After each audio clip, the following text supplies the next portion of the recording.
On this week's episode of Here Comes Pod, I'm joined by Dan Chambers, Joint MD of UK indie Blink Films.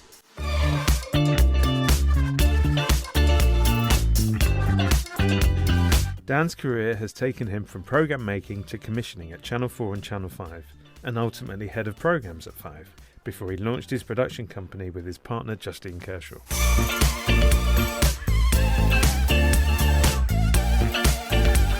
We talk Big Brother, picking the right show at the LA screenings, creating extraordinary TV, and the moment in history he'd choose to visit. Enjoy.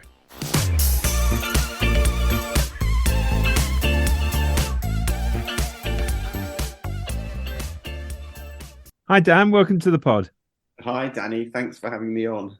Absolute pleasure. I always like to start with a fun question just to get the creative juices flowing.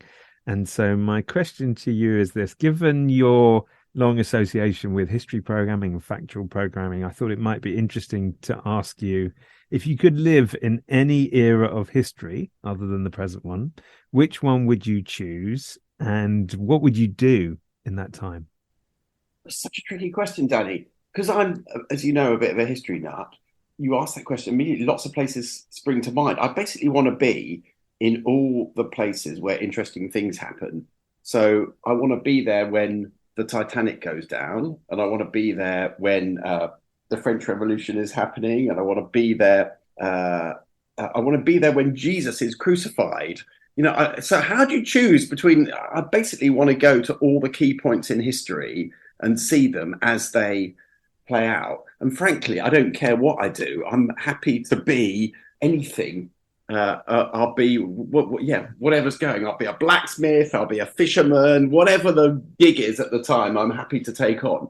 I'm going to have to push you for one, to choose just one. I want to be there in Jerusalem as Jesus is crucified. That's terribly bad taste, isn't it? But there you go. Well, that could be half the audience turning off, but then we'll have to be the beacon for tolerance. Were you a big fan of TV when you were growing up? And how did you get started in the TV business? So, yeah, I was like most people who work in telly, I was a massive telly fan when I was growing up.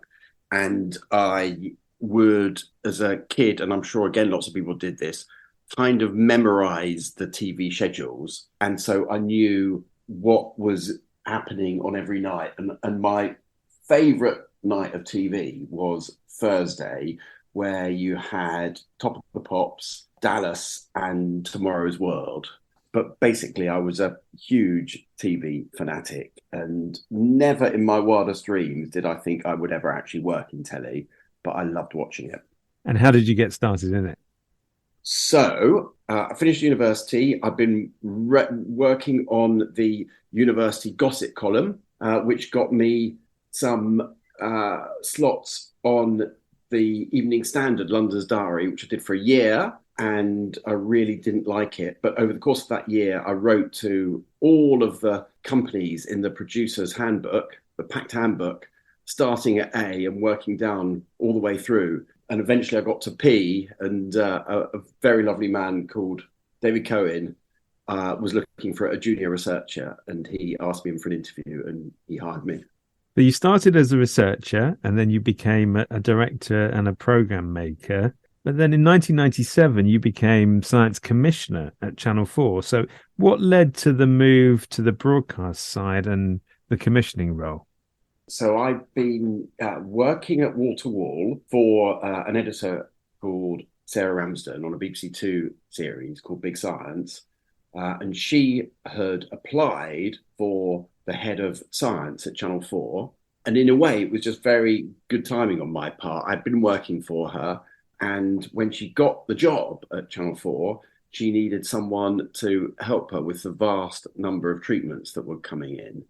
And back then, no one would send in emails. It was all basically treatments being sent in by post. And often 20 or 30 treatments would arrive a day. And the commissioning editors were just deluged. And so she got me in, first of all, as a reader to shortlist the treatments. And then after a period, I became her deputy. That was about 1997. And it was a really brilliant introduction into ideas and how they were shortlisted and how it went from idea to commission to program. And was there any reticence on your part to move over to the broadcast side from the program making side of things? Yeah, I fancied myself as a director. I always wanted to be a director, and I'd been an AP for many years. And then I'd started directing really short films, kind of 6 or 7 minute films on transport programs and animal programs.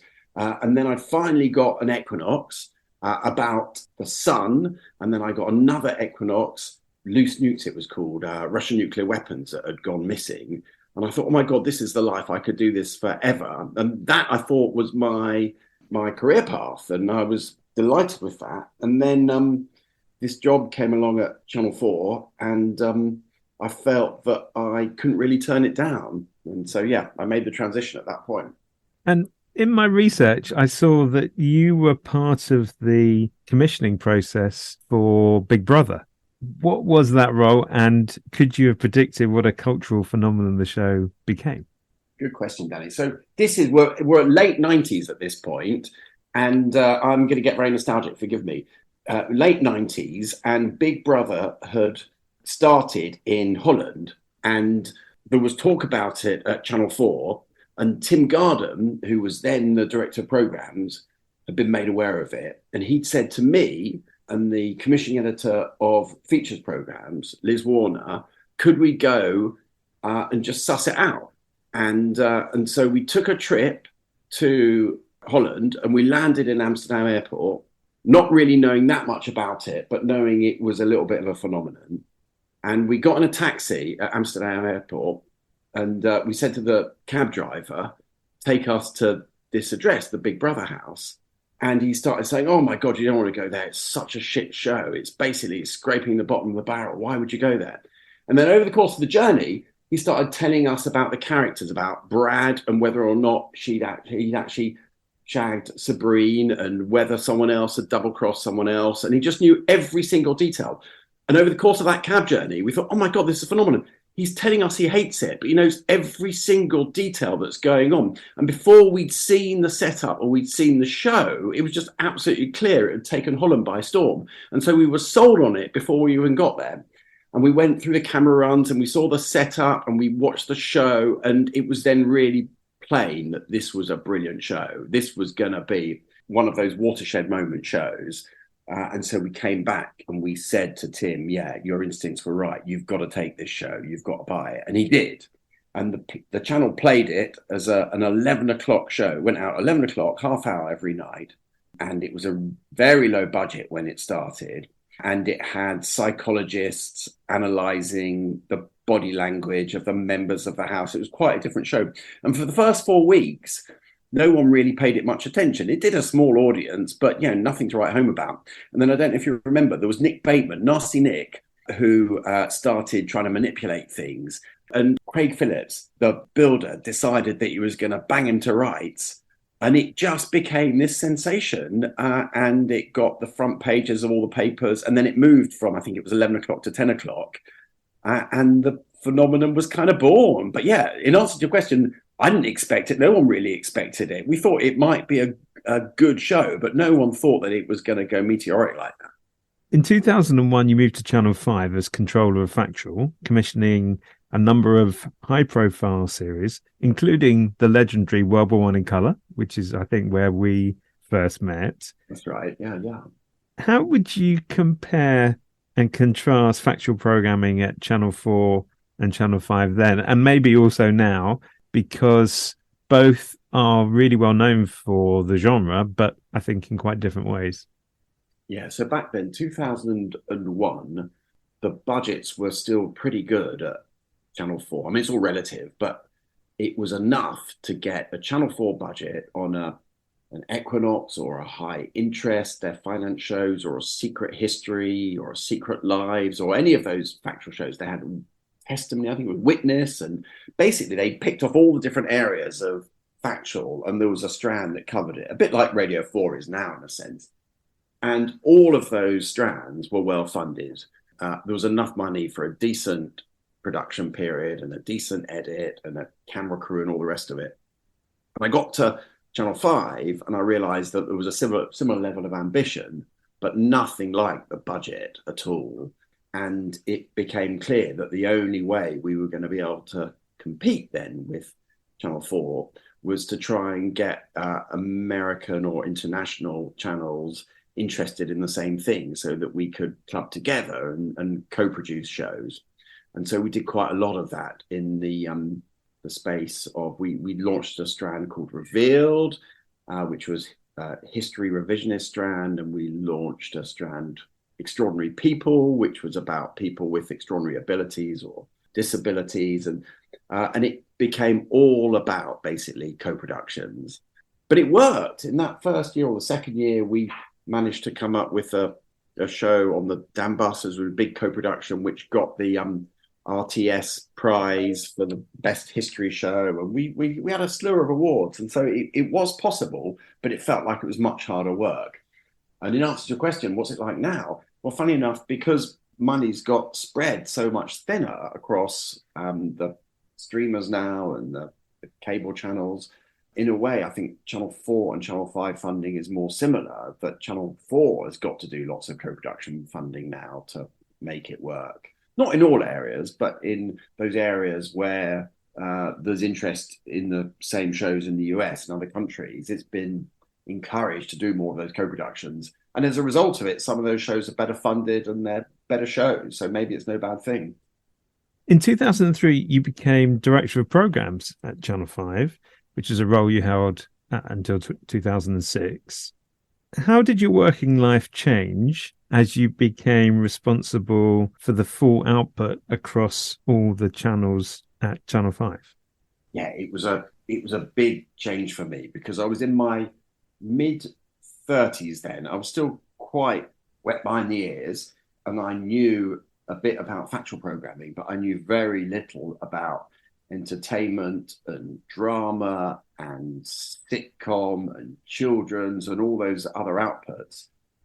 Unfortunately, there was a really brilliant team of people already there.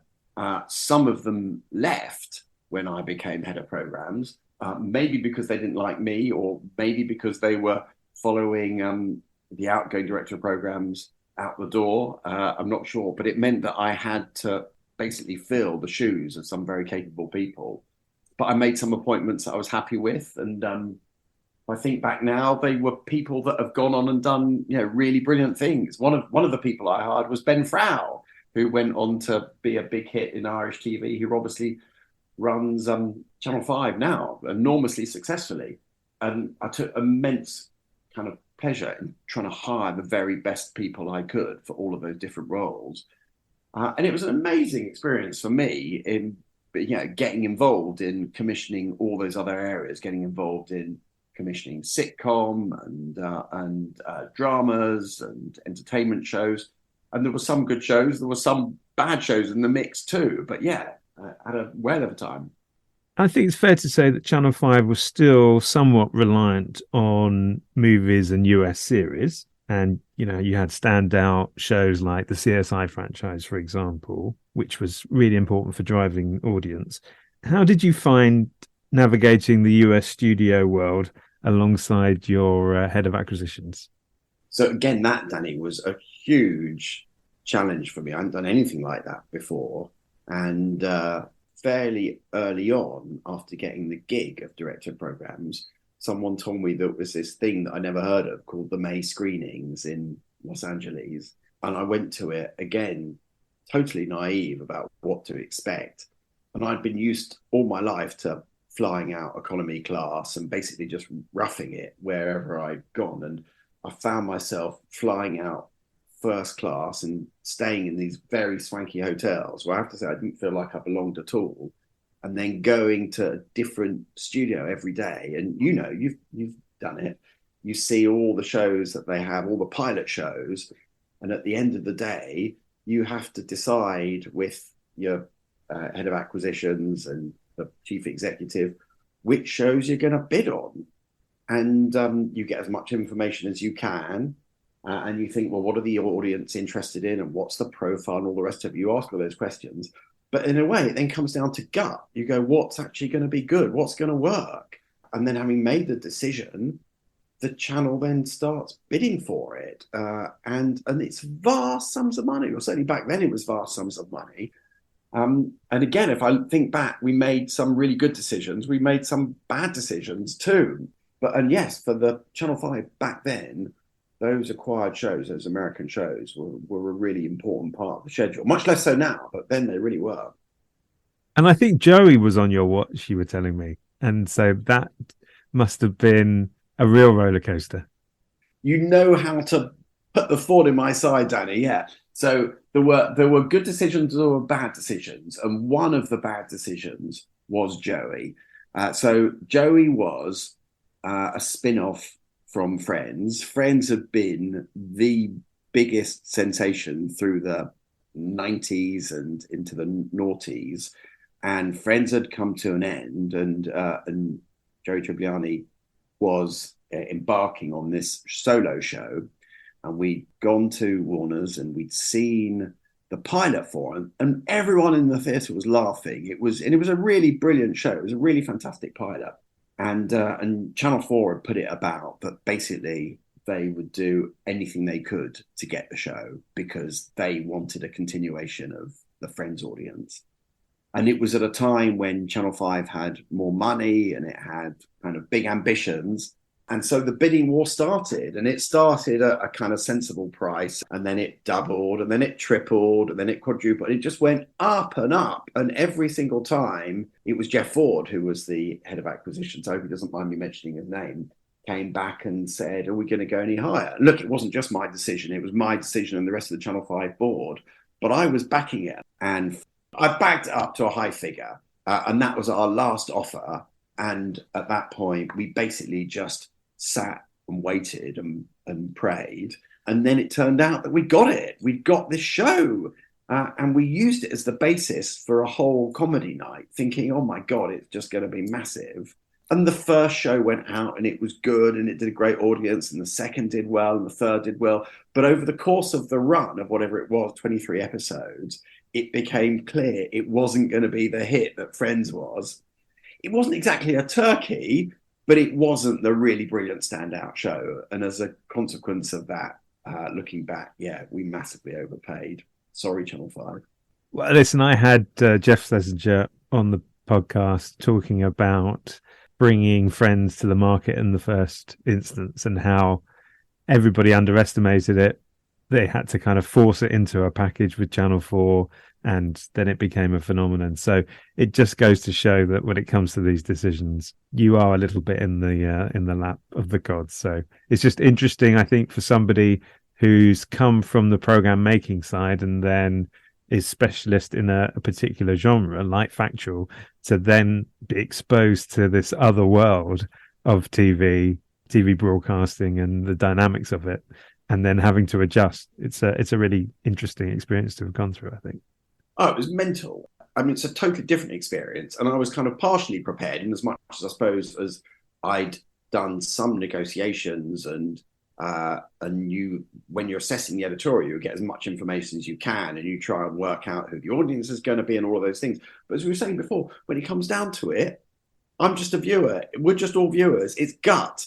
And some of the time you get it right and some of the time you get it wrong. And often with the pilots, all you've got to go on is the quality of that show. And so if I think back to other shows at that time, there was that show Prison Break and the pilot was good and the rest of the series turned out to be really brilliant too. And you go, oh my God, fantastic, good decision. But then there's a show like Joey and yeah, with the best will in the world, we got it wrong. And Channel 5 was going through a lot of changes at that time. I think the UK TV industry, as always, was going through lots of change. And ultimately, your time at Channel 5 came to an end in 2006. And then you went back to program making with the start of Blink with one of your colleagues from Channel 5, Justine Kershaw. What was the inception of Blink and the setting up of this company that got you back into making TV? Yeah. Well, Danny, you've been very lovely and diplomatic about it, but and you're kind of protecting me from it. Well, the reality was I had 3 years of being a director of programs. And the first year I built the audience. We had some really brilliant shows and we were just going for it. The audience was just growing all the time. And that second year, it continued to grow.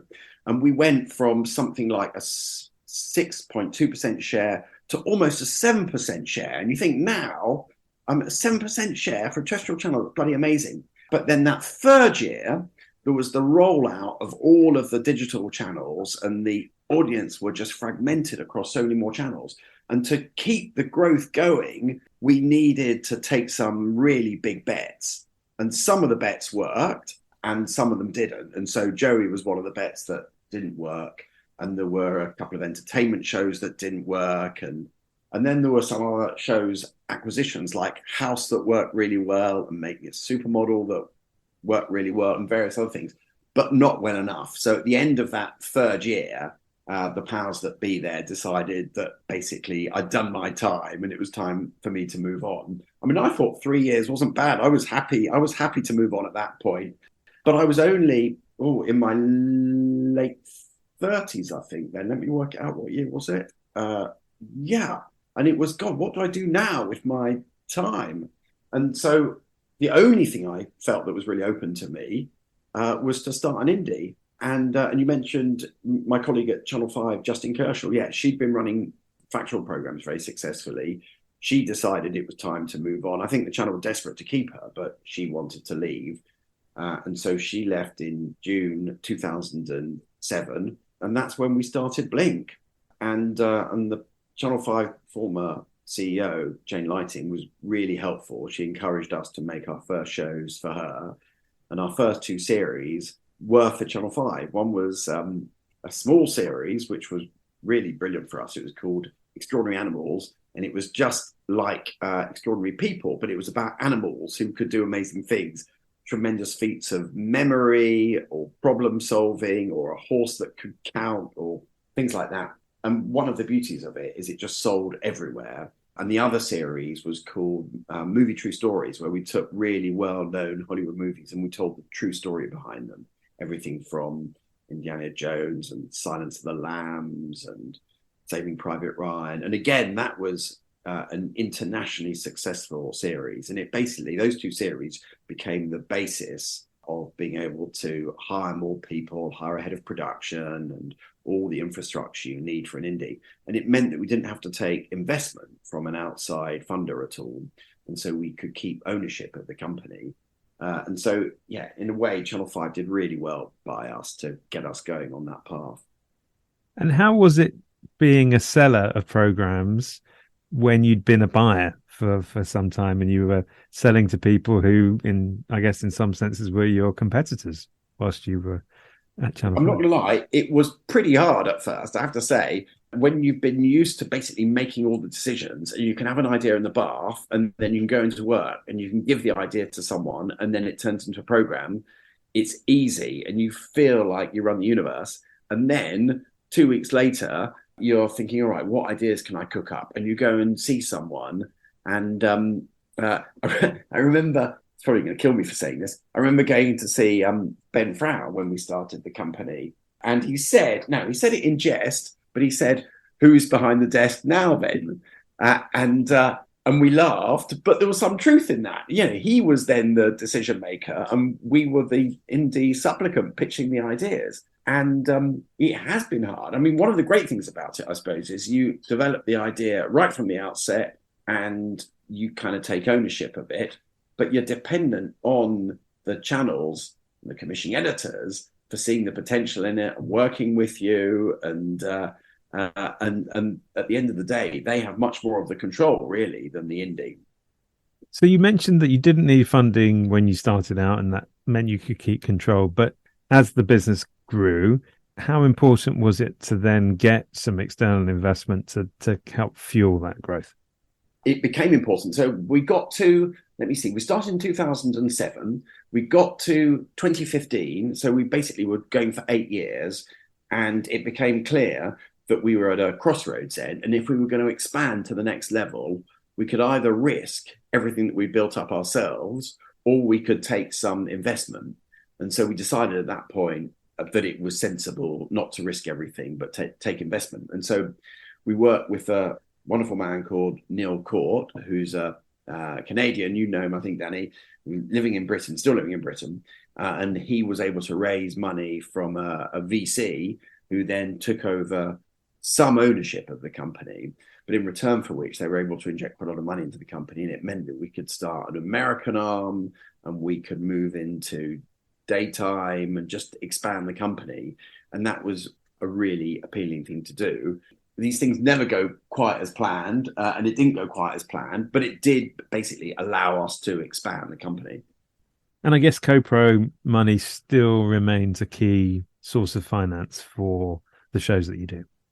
Yeah, not all our shows. Some of our shows are fully funded. Some in the UK, we're doing a fully funded Channel 5 show at the moment, and we're doing some fully funded shows in the US. But a lot of our output is co-production.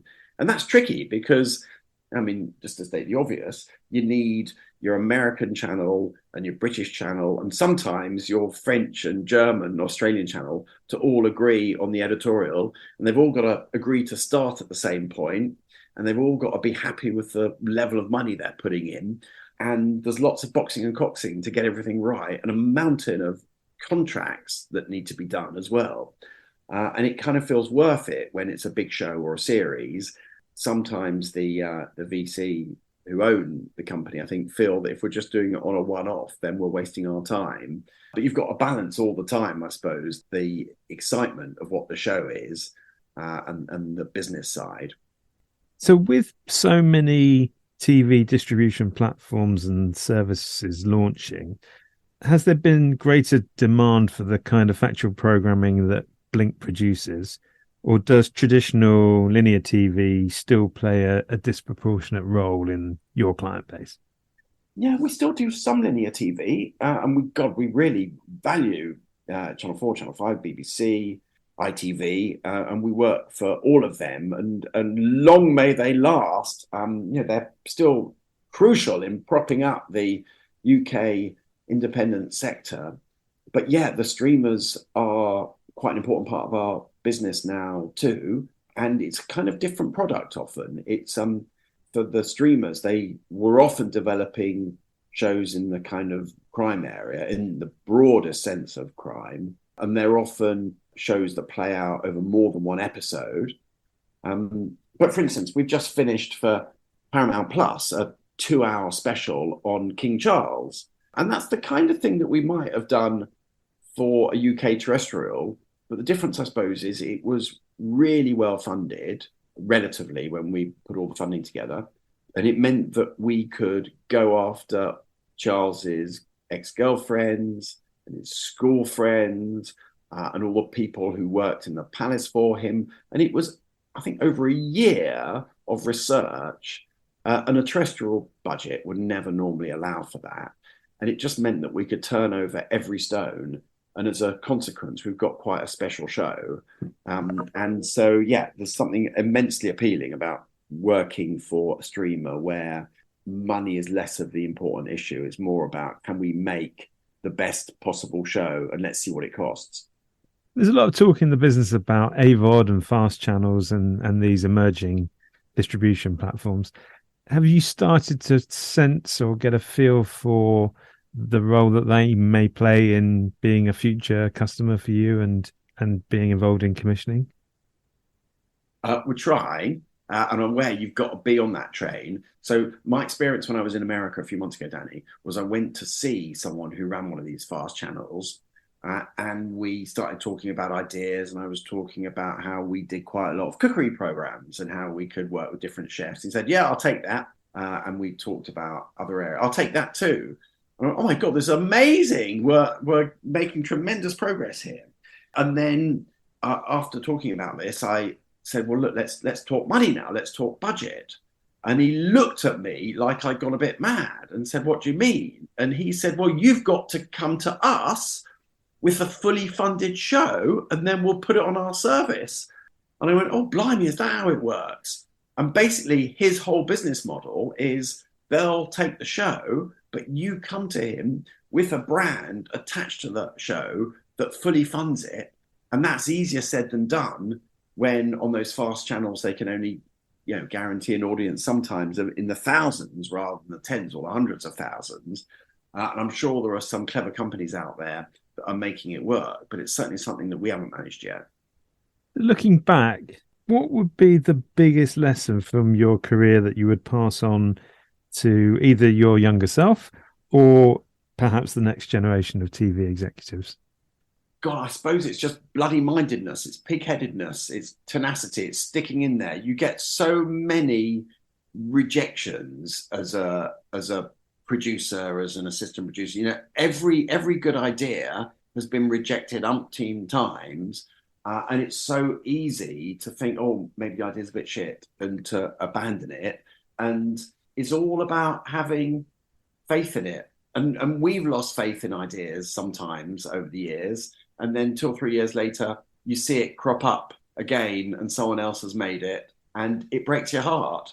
That happened with us. We had a show that for a while we were talking about called Chastity Manor. And it was basically about people who had a sex addiction living together and they weren't allowed to touch each other at all. And it was the next spin of the wheel, we thought, on Big Brother. And we had a few expressions of interest in it, but we never managed to get very far. And then we abandoned it. And then 2 years later, Too Hot to Handle came along. Very similar idea, really brilliantly done, probably better than we would have done it, in all honesty. But it was a similar idea. And you think, God, we should have just stuck with it. We should have had faith. And that's happened a few times. And conversely, there are ideas where we have stuck with it and eventually they've come good. And it's all the better for it because it's not been so easy to achieve it. And finally, as they say on TV, if you were offered the chance to put a Dan Chambers tile on an SVOD service, which 5 TV series that you were involved in making or commissioning or buying would you choose for a service that we're going to call Danflix? So I've thought of 5 shows, Danny. They're all shows that I've been very closely involved with. I'm thinking about them now, and I'm not sure they're that coherent, but they're basically the shows that I am proudest of. So Big Brother has got to be in there, and needless to say, I wasn't the creator of it, and nor was I the sole commissioner of it, but I was very involved in commissioning it and overseeing that first series, and I loved every minute of it. And it has gone on to have a very long life and a lot of spin-off programming, and so that has to be top of the list. The second thing is it's a series that I was involved in starting at Channel 4 called Secrets of the Dead, and it was basically forensic science meets history, and it started as a co-production with PBS in the US, and although it only ran for, I don't know, 6 years or something on Channel 4. It's still running to this day, 23 years later, in the US on PBS. And it still plays to a massive audience. And it's spawned so many copycats. And hundreds of hours of history programming have basically gone into that. The third one is something that we did very early on in Blink, and it was called The Great Sperm Race. And it was basically saying what would happen if you told the story of human reproduction from the point of view of a sperm and scaled everything up. And it was a mad caper made by a director called Julian Jones. And it still makes me laugh when I think about it and see it. And amazingly, it was used by a lot of schools across the country and in the US in biology lessons. So it was a funny romp, but it was also packed full of great science. The fourth one is one of the shows that I shaped and commissioned when I was running factual programs at Channel 5. And it's a show called Britain's Worst Driver. And the reason is because it wasn't a huge budget, but it just became a phenomenon of a show. It rated really, really well. And having shaped it and commissioned it in the UK, it then played in umpteen countries around the world. The format got picked up, including by Fox in the US. And so it was America's Worst Driver, Canada's Worst Driver, everyone's worst driver, and immensely proud of being associated with that show. And then the last one is another single doc. It was a show that we did about 10 years ago, and it's called The Woman Raised by Monkeys, and I love it. It's a 2-hour film, and it was a woman who claimed that when she was a little girl, she'd been kidnapped and abandoned in the Peruvian jungle and left for dead. And these monkeys came and rescued her. And years later, she was living in Bradford, and her 2 daughters said, "Look, Mum, you've got this amazing story. you've got to make a TV show about it. And so we made the show, and the whole show is basically asking the question of, could it really have happened? Did she exaggerate it in her mind, or was it for real? And we took her back to the jungle, and we did 100 tests on her. And in the end, some people thought it was authentic, it really happened, and other people were skeptical. And that was one of the great things about the film, and I still love it now. So those are the 5 on my tile. Yeah. Fantastic. I'd like to think that if I gave you the chance of a sixth, you'd choose World War One in color, but we'll never know. World War One in color should be in the list as well. I feel bad I didn't mention it. Let's stick World War One in color in. Yeah. Okay, I'm going to give you 6. I'm going to ask for more bandwidth from the platform. Yeah. Well, Dan Chambers, it's been a great pleasure to have you on the podcast. One of the definitions of the word blink is a momentary gleam of light. And so thank you for shining that momentary gleam of light on such a fascinating career. And I wish you all the success in the future. What a lovely way of rounding up. Thank you very much, Danny, for having me on. I really enjoyed it. And yeah, great stuff. Really appreciate it.